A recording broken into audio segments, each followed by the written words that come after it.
Well, hi everybody, Father Alex here. Welcome to another episode of the Godcast. I'm not only the host of the Godcast, I'm author of this book, Our Daily Bread from Argos to the Altar, a Priest Story, which is available in all good bookshops, so you do check that out. And I'm also the vicar of St Matthew's Church in Burnley.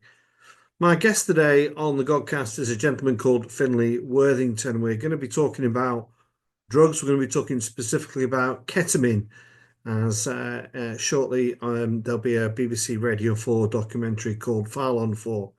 And this is a bit of a pre-runner and an introduction to people who might not be aware of the drug and the devastating consequences that it can have. So a very open and honest interview. If you enjoy it, then do check out the site, my YouTube channel. There's lots of interviews there, from politics, from music to entertainment to sport. There really is something for everybody to do. Check that out. But for now, do enjoy this interview with Finley Worthington. Well, I'm delighted to say that joining me on the podcast today is Finley Worthington, and Finley's come on to talk about a difficult subject for many people, but one about drugs and particularly ketamine. Finley, it's great to get you on. How are you doing? I'm good, mate. Thank you for having me. Nice to see you. Yeah, all good. All good. A lot better these days now. Yeah, That's sure. good. Good to hear. So let's just give this a little bit of context, Finley. So just tell a bit about yourself and about where you grew up, and and whether what was your kind of your first awareness of drugs. Perhaps that might be a good place to Yeah. start. Excuse me. Sorry. Oh, right. So yeah. So I grew up in Burnley, in Brunshire. Um, a bit of a normal childhood. Smoking weed and stuff like that in school. Drinking on parks. The usual sort of stuff that a lot of young people do. And at the time, it was normal. There was nothing really looking back that stood out. Where I could say, oh, well, there were signs then, if that makes sense. So yeah, we had like quite a close group. We weren't bad kids. We weren't good kids. Used to play a lot of football. Um, Loved football, loved sports, anything along those lines. We played football most days, but then weed sort of crept in more and more. Um, it went from smoking it, maybe once on a weekend to twice, and it just crept up and up to the point then it become daily. We then started sort of going out a little bit more, got introduced to going downtown. Obviously, we were a little bit young, so we all had fake IDs and stuff like that. And there was a lot of cocaine around. Now, I can't remember the exact specific time when I first tried it properly, but I remember the first ever time trying cocaine, thinking this is great. It gave me like a complete new level of confidence that I'd never had. Thought we all thought we're invincible on it, mixing it with drink, and obviously, not a good combination. But looking back at the time, it was great. It was like, oh, what's this? It were a complete new feeling. As time started going on, we're going out with cocaine. It sort of become, and this is me looking back now. I was always the one who wanted more. I was always saying, let's get some more. Going through it the fastest. I was always in the toilets or on a back street or wherever, just going through bags. And again, at that point, I was probably, what would I have been? 16, 17 maybe. You don't really have an understanding. To you at that age, you're just doing what you should be doing. You're going out you're going out drinking and partying, and it's quite normal. And as time went on, that worsened. So when we would go out, I'd be buying more, going through more. And to sort of cut a long story short, cocaine was the first drug that grabbed me after weed, the first class A. And it took me to a place of just being, just isolating. I'd go out with the lads. As soon as I'd have cocaine, I wanted to be at home. Didn't want to be around anyone. And very isolated, which is where addiction wants you. It wants you isolated on your own, where nobody can question anything. Yeah, Finley, you've you've said that as though it was kind of normal lifestyle. And I guess, I mean, this podcast gets watched across the country, and people might be surprised to just hear that, weed was normal. Just go back to Yeah. that. What age were you? Can you remember? And how normal was it? Was it like just weird if you didn't do weed? Just say a bit about that if you would. So yeah, it was in school, so we would have been maybe 15-year old, 14, 15, and it seemed to be the norm. Everyone smoked weed. Now I wouldn't say it was weird if you didn't, but it was just what we did. All my friendship group did it, and I know there was other friendship group. We had quite a big friendship group, so you know, at times there might have been, there was a load of the lads and a load of girls that sort of got together and made one big group, and I know there's a lot of other friendship groups that did it as well. So it genuinely was just a normal thing for us to be doing. That were my idea of it, and I know a lot of my mates it was similar. We didn't really see it as an issue. And it's funny looking back. I remember at the time, my family, my grandma especially, telling me that it's a gateway drug. And when you're that young and you're naive and you're uneducated and you've not got any level of self awareness, I thought it was just an adult lecturing me, that type of thing. I thought, yeah, all right, okay. And for years, even while currently in active addiction with cocaine and ketamine, I still never seen it as a gateway drug. And it's only when I started getting a little bit older and getting a little bit more knowledge, I thought, you know what? She was absolutely spot on. It really is. Yeah. And I suppose that links into what we're talking around with ketamine.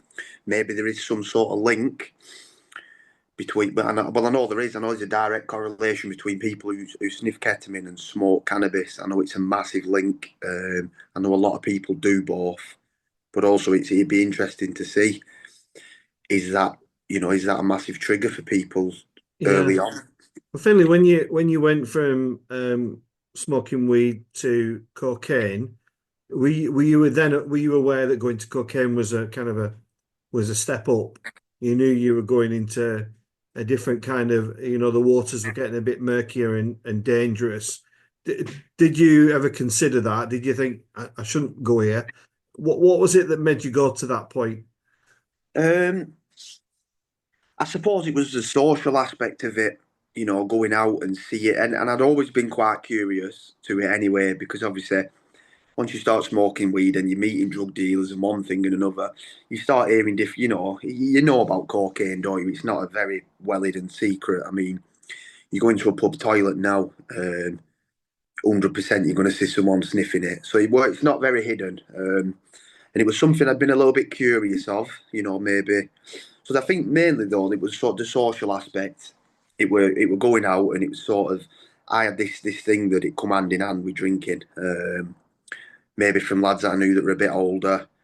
It's like, yeah, it's quite hard to sort of pinpoint that really, but yeah, to answer your question, I did know it was a step up, 100%. Yeah, because I'd not been around it that much. As with weed, everyone smoked it. With cocaine, it wasn't a case of everyone I knew was sniffing it, but there were people that I knew, so it were like, oh, what's this? If that makes sense. Just it does. Just tell us about being on cocaine, Phil, before we get to ketamine. Were you, I guess when you were taking it, the high was fabulous. Um, what about when you weren't taking it? Were you feeling issues of guilt? What about the consequences of becoming addicted, the effect that that might have on your family and your parents, whoever was in your life? Just say a bit about that if you would. Yeah, of course. So yeah, cocaine took over first for probably a good year, maybe more. Probably when I was about 17, 18. Now I managed to hard it. I managed to sort of keep jobs up, friendships up, and I did manage to sort of juggle things around it. It weren't at the peak of my addiction. It was just sort of this for me dipping my toes into addiction. And it were early doors, so obviously with addiction, it takes a little bit of time for consequences to start coming. Things to start really going wrong, your health, mental health, all that sort of stuff. So I did manage to juggle it, and then I got out of it, and do you know what? It's quite hard for me to be hard for me to sit here and explain how I felt at that time because it was quite a few years ago. So much has gone on since, but what I will tell you is it's not a good place to be. Um, it's not fun. Like I say, for me, cocaine makes me isolated. It makes me, the high of it, I don't, for me, there's not really a high on cocaine. It just sort of numbs me. It just makes me want to shut off from the world, shut the curtains, have no contact with anybody. Obviously, you're not eating on it, you're not sleeping on it. It comes hand in hand with alcohol and smoking and all that, and gambling. That's another one for me. If I sniff cocaine, I'm going to gamble. It's just literally a big spiral into just complete negative behaviours that one by one are just ruining your life. Um, and this is me speaking from my sort of most recent experience on it, because like I said, I will struggle to look back to being 17, 18, and being specific around how it made me feel. But I know for a fact the sort of psychological need for it once you have had it is massively more than ketamine. So if I had one line of cocaine, I will not stop until I can get another, or a bag, or whatever, however you want to look at it. I'll go to any lengths, and I physically, it's like you physically feel it. You know, it's almost a physical withdrawal. It's like I need more. And you've probably heard the word fiends. You know, a fiend, a drug fiend, a crack fiend, however you want. That's what cocaine makes turns me into. What lengths did you go to, Finn? Oh, selling. The worst one for me was selling stuff. So I might wake up one day, and if I've not been in work or whatever, say, because at this point we're talking, we fast forward a little bit here just to clear up. So it was getting to the point where I would duck in work more regular, then I'd get sacked. So then I'd have to jump to another job. I was just going from job to job. So there'd be little spells where I was out of work. I could wake up one day, owe someone some money, and just sell my car. I'd just literally wake up, not tell anyone I'm going to do it, not run it through anyone and say this is what I'm going to do. Just literally wake up, take some pictures, and advertise it and sell it. And then spent money within. I've had a few, done it a few times. I might get a couple of grand for one of my cars. I just spend it in it lasts not even a week. Um, Guitars, trainers, coats, clothes, watches, everything. I literally one by one, it just strips everything that you've sort of built up. Your sort of materialistic stuff. Um, then there's the borrowing side of stuff, the loans that I took out. To this day now we're talking. This is this period years ago. I still owe thousands now to companies, and this is sort of coke and ket. It's a mixture. Um, but yeah, you will literally go to any length for cocaine, and that's me speaking as an addict. I know there is people out there that can probably have 4 pints and a bag of coke and go home. Me as an addict, I can't do that. I'm going to any lengths, and I'm not stopping until every avenue has been explored, and I know there is nothing left. Um, Yeah. And how old are you now, Finley? I'm 25 now. Yeah. And what Yeah. about and just tell us about that sounds crazy, but a transition from cocaine to ketamine. Was the two going on together? How did you discover ketamine? Did you know much about it? Did you just see it as something new to try? Just explain that for us. Yeah, so it would have been about 2018, 19. Now I'm just going to say, if my dates are a little bit off, I apologise. It's been that much of a mad few years with one thing and another. Me dates and stuff are very muddled up. So if anything don't add up, it's not that I'm telling lies. It's just literally I do struggle with dates. So I'm just trying to give you a rough. But it That's was fine. around 2018. It was, and we're going to be at the festival. I don't know if you've heard of it. Yeah. We're going there. Now, the main things at that point were cocaine, pills. Pills weren't really a problem because it was that intense and stuff. It's not something that I could have done all the time. The sort of party drugs, as they call them. I got a message saying off somebody that I know, that I must have been buying cocaine off at the time, saying I've got some ketamine there.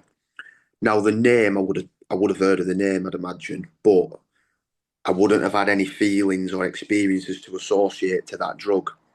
I think that in itself is an exciting thing for someone, especially who's young and again uneducated and a very low level of self awareness. It's like, oh, how's this going to make me feel? And I suppose at this point, like I said, I'm going from job to job, very unstable life, financially unstable, emotionally. Everything in my life is very unstable. You know, I've got no pathway cleared out, no purpose, no goals, just literally living day to day. And I don't think that's a good place to be. Again, for me personally, I know it's not. Um, Gets this text and we're going to beat her the day after. Excuse me. And I showed my mate. I said, "Oh, look at this. So and so's got some ketamine. Should we try it?" My mate said, "Yeah, go on then." So we just got a bag of it. And again, it was the night before the festival. And we went to my mate's house and we had it. And because we were so sceptical of it, it weren't a case of pouring big lines. It was just having little bits and just seeing. And I just remember feeling relaxed, feeling chilled out. And again, because there were two of us on one bag, and it was I don't know how much were in it. I don't want to get into all that sort of stuff. But I felt relaxed. We had a little bit of a laugh, and it were a little bit. It's not trippy, but a little bit. Things weren't fully clear, if that makes sense. And now I said to my mate, I said, "Let's get some more for beta." So we got some more. And this is sort of next bit's quite telling, really, looking back. So we got the minibus over in the morning, and by the time we got to Beaturda from Burnley, all my mates jumping out to get the tent set up, and I've smashed a load of this ketamine in, and I'm off unconscious. Not unconscious, but very, very dazed. We then went into the festival. Everyone's setting the tents up. I'm sat on a chair, and I'm not with it. And I think that in itself is quite telling in a sense, in the fact that all my other mates are quite the good lads, straight heads. They can go and have a few pints. The fact that the second time I've had it and it's come about, I've ended up hammering it and being unable to do what we were there to do, if that makes sense. And you know what? I had that much at that festival that I hated it. Funnily enough, I hated it. But what I did like about it was the disassociation side, which is what it's a disassociate drug in it. And I remember tripping really badly off it, seeing all sorts of stuff. And it was kind of intriguing that this were possible. I've never been in a mindset from any drug where I'm tripping and physically seeing stuff. So I think that drew me in a little bit because it was like, what's that? It starts making you question reality, doesn't it? As daft as that sounds, because you're seeing things. Um, but I suppose the main one with me was it was the disassociation, like I've just said. It was the distraction from life, not when you're under the influence of ketamine, you're not worrying about work and money and relationships and health and as daft as it sounds, because I know everyone knows what it does to your health. But you literally, it's like euphoria, you're just in a state of total relaxation. Now, this isn't me glamorizing the drug or glorifying it or anything like that. This is me just sharing my experience of it early doors. So anyone, if you're listening to this thinking, "Oh, that sounds good," let me tell you, that period of time where that lasts is very, very short, and soon enough, it's the complete opposite. Now, yeah. So basically, this sort of similar sort of pattern with the cocaine. I started using the ketamine on a weekend in clubs, raw instead of cocaine, or as well as one or the other. And I sort of found that you sniff cocaine, you can't sleep. So what I sort of learnt the trick of sniffing ketamine after it and sort of putting yourself on a level where you're not sat staring at your ceiling duty they call it, sat looking up and down your ceiling and twitching through your curtains and all the scatty side of the cocaine. You sort of sniff a line of ketamine and then it sort of balances you out. So I was using it as a tool in a sense to take away the edginess of the cocaine, which to me and you now it's like how crazy does that sound that you're taking a drug, you don't enjoy it, so you're taking another drug to try and cancel one drug out. Um, I suppose there's a common theme there, isn't there, in not liking the drugs, but it's like that shows the actual power of addiction is the fact that I genuinely didn't like taking them. Um, but I carried on. I carried on because of the sort of the comfort they give me, I suppose. Yeah, Um, certainly you talked there about, you used it and it was kind of becoming your drug of choice, but then you said, look, I don't want to glamorize it. It soon moved on. Just tell us how it moved on and how it became more and more serious and how it started affecting your life from becoming more.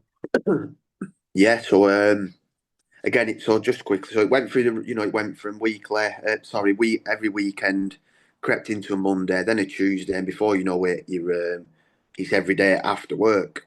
And then as time goes on, it's not a long period of time either. You're then having it before work, you're taking it to work, then you're losing your job because you'd rather be at home sniffing it, and it's a cycle like that. And I suppose that's similar with any sort of drug, alcohol. That is a common theme with how it will take over your life.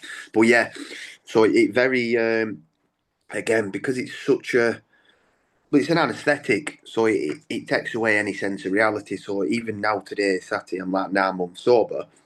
I still struggle to again with dates and piecing stuff together. So it's quite mixed up in my head. So I've got to try and make sense of timelines and all that sort of stuff. But yeah, it very quickly took over to the point where I remember taking it into work, taking an eighth into work and jumping into, I worked in construction, taking it into brew rooms and sneaking in toilets and that sort of stuff. And it took a while for any health consequences to come in. This is quite an important point. It took a while. So in my head, I thought, I found this drug here that's cheap. It was cheap enough, but even back then, now it's half or more than half price what I was paying then. It's cheap enough. It's easy accessible. I could half get up and go to work off it. I can get away with sniffing it wherever I want, and it was like a winning lottery ticket, but it's giving me that comfort of escaping life and reality. Now, soon enough, I'm going to say it took maybe a year, maybe a little bit young, maybe a little bit longer, to build my tolerance up for obviously the amount that I'm taking to go up, which then is going to start with the health problems. So the first problems I sort of had was my stomach. Um, I slipped a disc in my back at work, and so I was taking ibuprofen, sniffing ket, and I was using the injury as a justification to take ketamine to people around me, my friends and stuff. And it worked right in my favour. What I'd say to people, well, nothing else is working. I found that ketamine works. So people couldn't challenge me as much on it. And that was just me justifying it, the painkillers were working and one thing and another. But so yeah. So they started with the stomach. And then it just spread, obviously you hear people talking about the bladder. So the bladder for me come in spells. So at this point now we're talking, I'm sniffing all day, every day. Um, as soon as my eyes open, I'm having a line or I'm thinking about ketamine. As soon as I shut my eyes, I've just had a line. It's literally, the way I'd say it's like a full-time job. The obsession of ketamine is there 24/7. Um, if I didn't have it on me, I'd sort of panic. I'd feel uncomfortable not having it on me because that was my crutch. I was dependent on that drug now to in my head to live a normal life. This was my life. There wouldn't be anywhere I'd go without it where I'd think I can't take it here or I can't do it there. Nothing was off limits. Started having problems with my bladder, and it started off first with an increase in urination. Rather than going once every 4 or 5 hours like a normal person would, it slowly crept up. It'd be once every 2 hours, then every hour. And before you know it, it's every 10, 15 minutes. Then that progresses. So then the pain starts coming. You go into the toilet and the pain is stupid. You literally, this sort of, your eyes are watering from having to squeeze. You're seeing bits of blood in your urine, you're seeing little bits of your bladder, the tissue of your bladder, which, from my understanding, the ketamine's sticking to, corroding it, burning it, and then obviously that's got to come out somewhere then. So then you're passing literally bits of your bladder through your urine.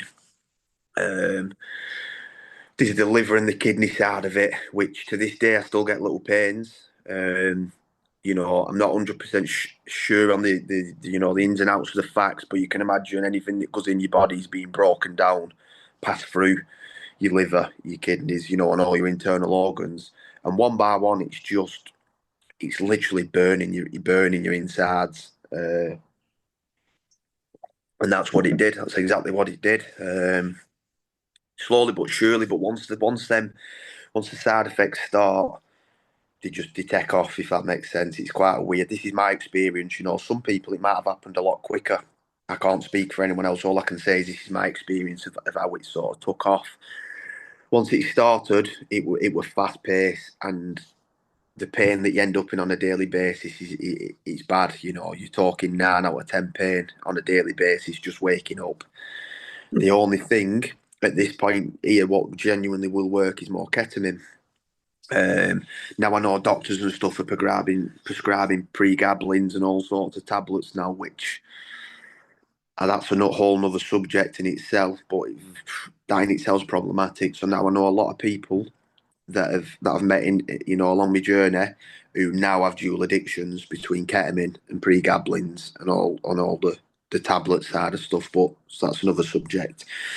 Yeah, so that was the physical side of it, the agony, the daily pain, just going to the toilet. Then your life starts changing because all of a sudden you're having to plan things around going to the toilet, if that makes sense. So you can't. Your lads might say, "Let's go here or there," and you're not in the right mindset anyway. But you might get the odd day where you wake up and you think, "You know what? I'm going to try and go to the gym today. I'm going to try and do this and that." Very rarely, but you did get them. But then you've got to think, right, well, how am I going to get there? Because I'm going to need toilet, and is there a toilet where I'm going? And everything just changes. The whole, your Finn, whole.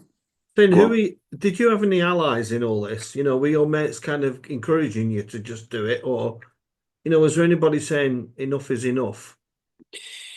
So it's quite interesting, really. So I had a couple of my friends who I've grown up with, who were also using the cells. Now, I don't think they were at this point. They weren't at the level I was. Not that it's a competition. I'm just being honest. They were still working. They hadn't really had many of the side effects.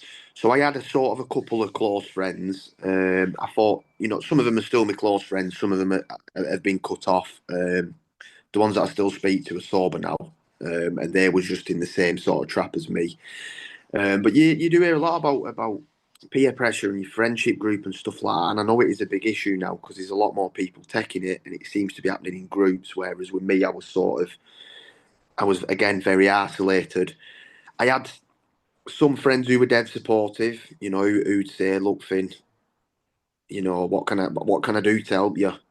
That was the question. What can I do to help you? Because they didn't know. And the top and bottom of it is nobody can help you. You've got to. I had to openly say, "Look, I have had enough. I want to change."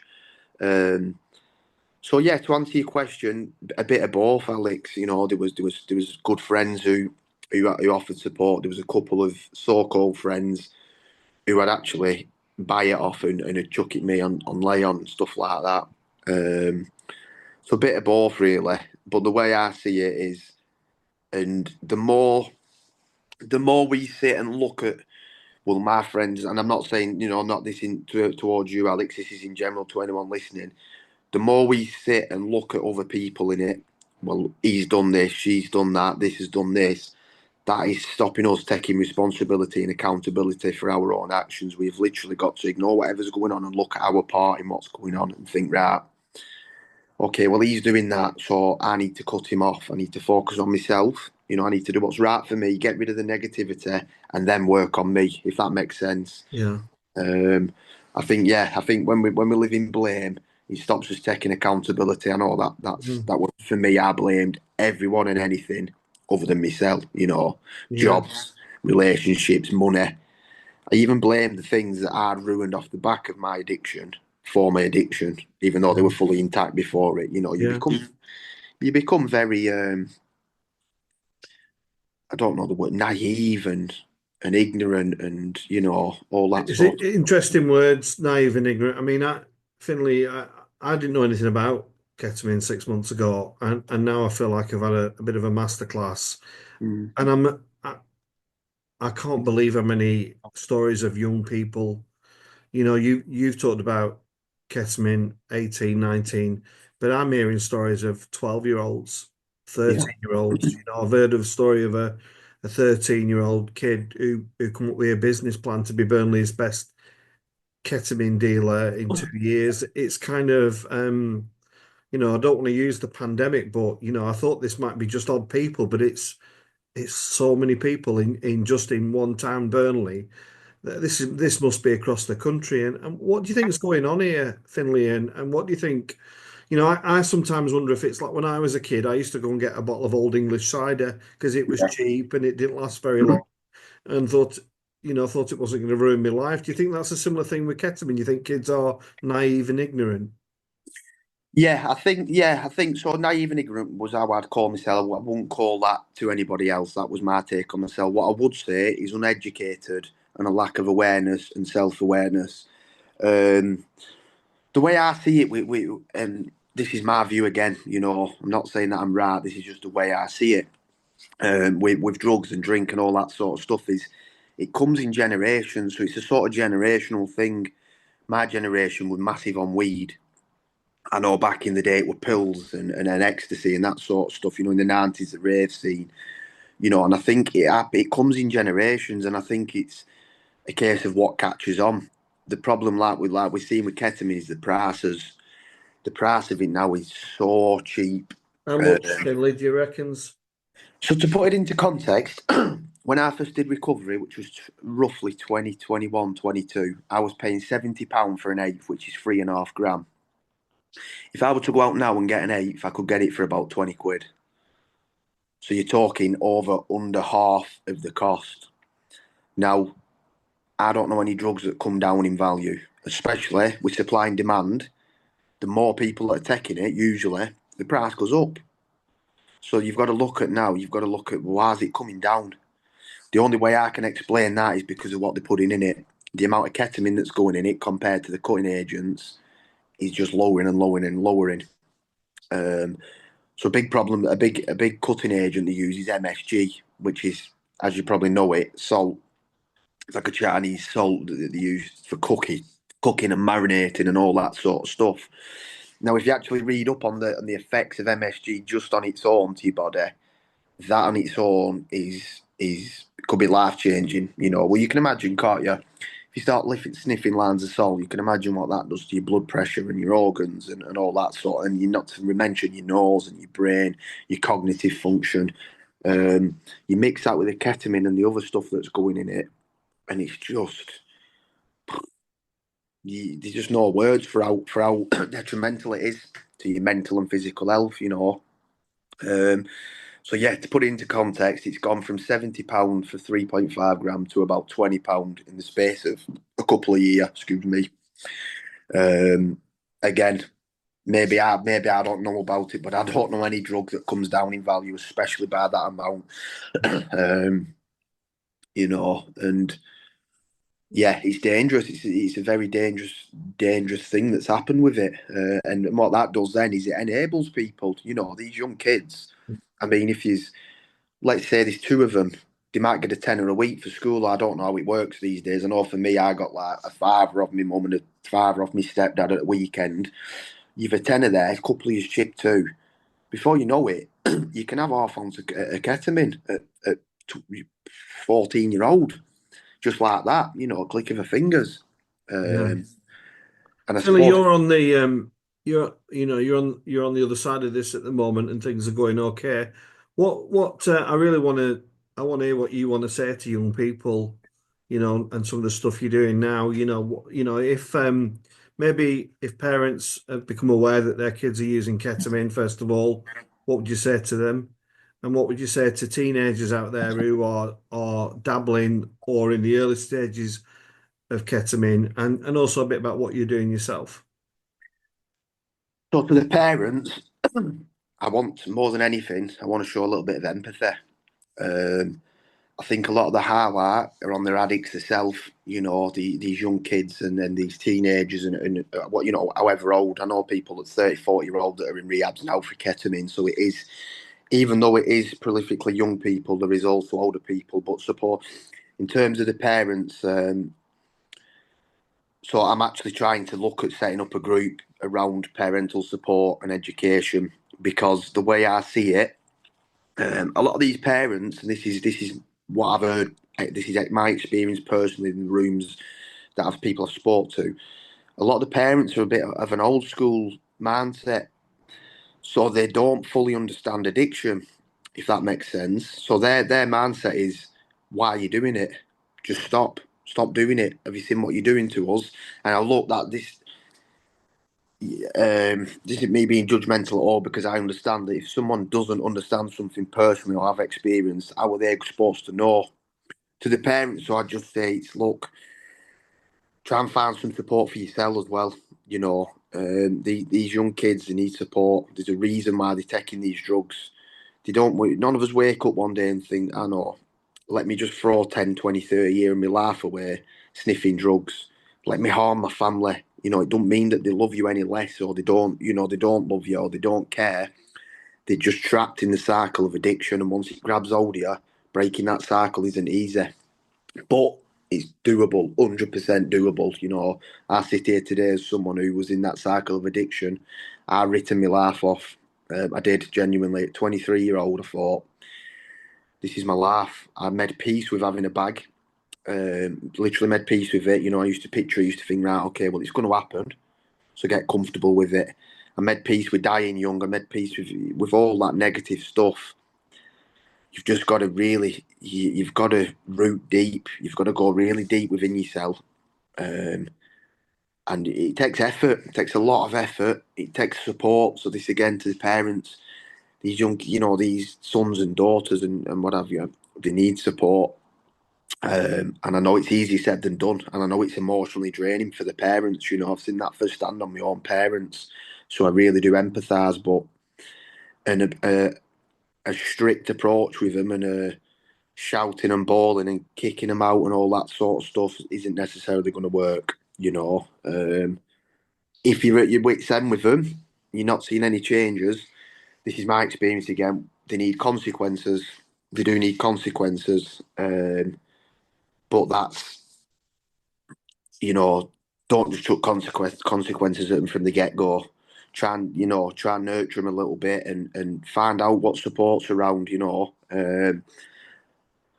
yeah, it's quite hard, really, Alex, because not everybody's the same. You know, not everybody's got the same mindset, so the approach does need to be slightly different.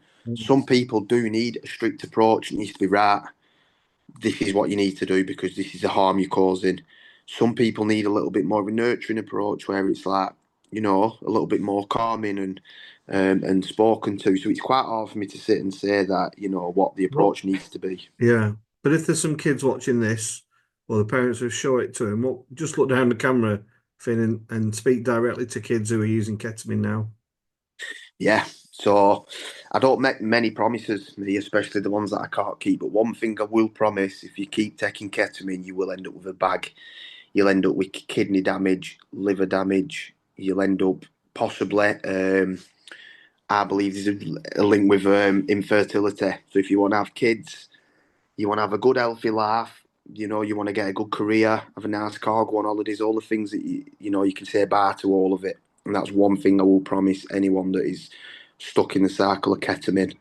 The other thing I will promise is no matter how bad you feel, you know, right now you might be watching this and you might think, my life's done, like I've just said I felt. It's not, far from done. Um, Reach out, get some help, get some support, get in touch with Inspire if you're from Burnley. If you're not from Burnley, you know, there's a lot of services. Have a look on Google, you know. Nothing is going to get given to you. You're not going to wake up one day and there's going to be a lot of people at your door, services trying to help you. You've got to want it and you've got to go out and get it. Um, but you can do it, and I promise you, there's a better life to anyone. And this isn't just ketamine, any addiction. There is a better life waiting for you on the other side of it. Just put that work in, knuckle down. There's a saying, they say if you put 50% of the energy that you put into your active addiction, into your recovery, you'll do all right. And it's true, it really is. So, yeah, anyone who's specific to Ket, reach out, get some help, get some support, and start fighting back a little bit. Don't give up. Give yourself a chance, you know. But yeah, there's a better life waiting for you, 110%, and that's a promise. So yeah, um, Cheers, Finley. Finley, I've done hundreds of podcasts, and I have to just tell you that I think this could be the most important one I've done because hearing it from somebody who's lived it and been through it, I think is really important, and I'm really grateful for your time in sharing that, Finley. And I'm glad. Just to finish off, how are you doing now? You're making good progress? yeah, great. So there is a couple of things I want to touch on. Yeah, so just to sort of a bit more of a lighter note at the end. So, you know, I'm 9 months sober now. People think that you get sober and you get clean and sober and you live this boring life. And let me tell you, it is the complete opposite. I'm living a life now that I never thought I could live. To some people, the life I'm living is a normal life, but from where I come from, it's not. You know, this to me it's quite abnormal, but eventually it will become normal. You know, I went on my first holiday just before Christmas. Um, didn't you know? I don't drink. I don't take anything. You know, I'm on the e-cigs, and I'm trying to not M on head. That's my only little bit now of where I get me unhealthy habit. Went on holiday and I did stuff that I never would have done before. I did parasailing or paragliding off cliffs and fishing and jet skiing. You know, and I had the money to be able to go and do that. I had the mental capacity to get out of bed, not rough, go out and enjoy it and be present and be in the moment. You know, I were at boxing at the weekend, surrounded by beer and stuff. And I get, look, for some people that's a dangerous place to be, but for me, I need that. You know, I need the fun stuff in my life, and I wouldn't be able to do that stuff using ketamine or any other drug. Um, you know, there's endless possibilities when you put the drugs down. You know, and I know we're specific to ketamine, but this is anything. Life flips on it in its head, does a complete 90-degree, you know. And look, I don't wake up every day and jump out of bed and start skipping round. It's not, you know, it's not how it works. But I wake up every day and I'm sober and I'm grateful. You know, I'm grateful that I'm sober and I appreciate the little things in life that we take for granted. You know, gratitude's a big thing for recovery. We take things for granted. You have to start looking at the things that you wouldn't necessarily have looked at and start really being grateful, you know, showing it as well, you know, showing gratitude. Um, I've got all sorts going on, you know. I'm at college doing a level 3 counselling course.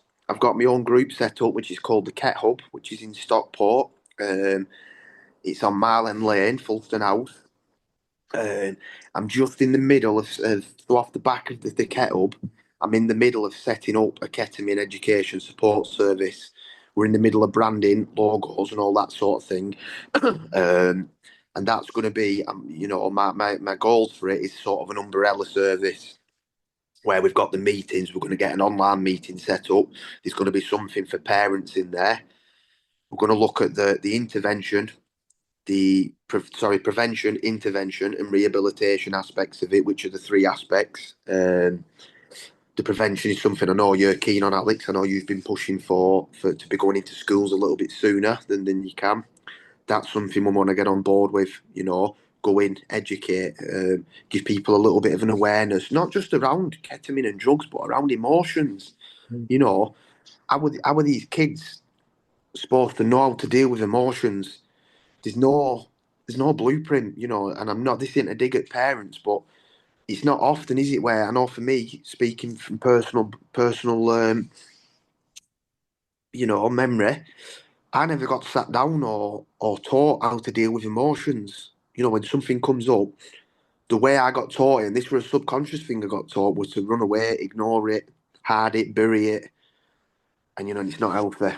So I'm hoping we can sort of work, get into schools, look a little bit more about emotional support and education. You know, help people understand emotions because it's again that's a big umbrella is emotions. You know, and they get muddled up. People don't fully understand what they are feeling, and it's like it's not a good place to be, is it? You know, if you're feeling something, I think it's important that you can identify what it is, Mm. and then you're like, right, okay, well, this is why I feel it, and that's this, and piece things together, get a bit of an understanding of yourself, you know. So yeah, really exciting times. Got loads of ideas in my head, and with other services. I had a meeting on Friday at a detox unit in Prestwich. Meeting there. We're going hopefully going to do some work with them. Um, they're going to help us. We're going to help them work together. And that's, I suppose, if there's anyone listening here from any services where you're listening and thinking, well, look, we can look, Finn, we can help you, or you can help us.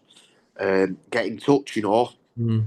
get in touch with me or Alex. I was hoping when I come on today, I could tell you the page and stuff that we're going to be setting up. It's not finalised yet, so I can't quite do that. But people message me personally on Facebook or whatever. I'm more than happy to help. I'll do whatever I can. And also, we need as much support as possible. You know, I'm only 25. I've got the lived experience. You know, plenty of empathy and stuff like that. But I need help from services who can come in and say, we can help you with this and we can help you with that. You know, and it's a collective. It's a collective in it. It's not one person or one service isn't gonna help. We've got to work together on this. You know, Yeah.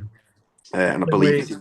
Finley, So, it's been fab chatting to you. I'm really grateful for your honesty and your openness. And like you say, if anybody watching has been affected by this, or you want to speak to Finley, get in touch and I'll make the connection for you. And don't suffer in silence. Do reach out. There is support out there. It's growing and it's growing and change is coming. But Finley, thanks so much for coming on the Godcast. I really appreciate it. yeah, thank you for the opportunity, Alex. Thanks for letting me share my story, and hopefully, if one person sees it and gets a little bit of hope from it, then it's a start into it. I'll be happy with that. So yeah, I appreciate your time. Thanks for giving me the platform. And yeah, again, anyone who's listening who thinks they can help or needs help, get in touch with me or Alex, and let's try and work together, or try and help each other. But yeah, but so all of it's a step in the right direction. That's the way I see it. You know, things are moving forward now. So yeah, and also Alex, I'd just like to say, obviously thank you for the time, but also I know you're doing some great things yourself in the community. You know, I know you've got a support group set up. I know you're keen on helping. So I suppose well done. You know, well done without people doing the things that you're doing. It's massive. It's massive, and there's not a lot doing it. So yeah. Yeah. All right, Uh, mate. Well, yeah. cheers and yeah, thanks again, and thanks for coming on the Godcast. Perfect, Alex. Thank you very much.